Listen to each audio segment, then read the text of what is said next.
The Clinton Foundation may very well be the biggest cash laundering scam in history. Bernie Maddoff, move over. And Enron, small potatoes. You can't hold a candle to the Clintons' cash for favors steamroller. Get this, Russia owns some of the richest uranium mines in the world in Kazakhstan, but wanted more. And they set their sights on a North American uranium mining company by the name of Uranium One. But they had one small problem on making that acquisition. Uranium, you see, is classified as a strategic asset to national security. So it wasn't very easy to get past those watchdogs in the United States State Department to buy out Uranium One.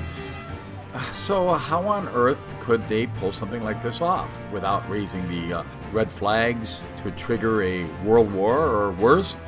Simple, they called the Clintons. You see, Bill Clinton had an in with the sitting Secretary of State of the United States. Her name was Hillary Clinton. And as unbelievable and unpatriotic as it may sound, Hillary agreed to look the other way and allow the Russians to buy the uranium company. Oh, hold on. You can't tell me that Hillary Clinton would simply allow Uranium One to sell out to the Russians without a fight? Oh, there was a fight, but it was a quiet one.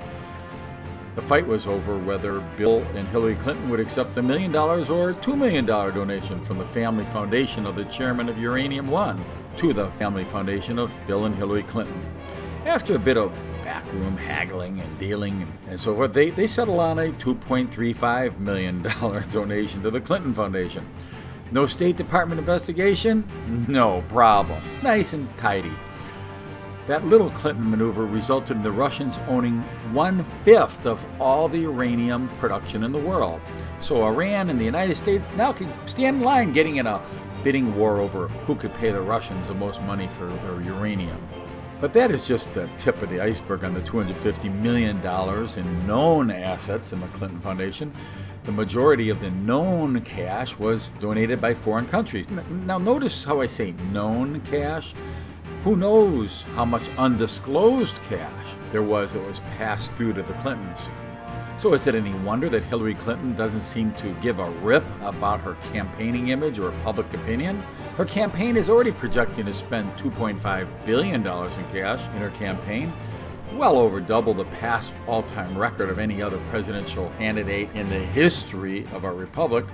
And which of America's watchdog news networks do you suppose wants to be first in line to expose Hillary's unspeakable conflicts of interests? Come on, they're on the gravy train more than anyone. Can you say the biggest amount of ad purchases made by a presidential candidate in U.S. history? Now, we thought Barack Obama was bad for bowing to the King of Saudi Arabia, who many believe had bought and paid for Obama fair and square. But Hillary? E2 Hillary? With all that foreign money flowing indirectly into her campaign war chest, her presidency might as well be owned by the United Nations.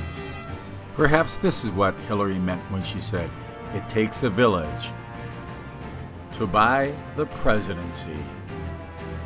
Please send a link to this video to anybody you know who still gives a rip about maintaining an actual constitutional republic. Thank you.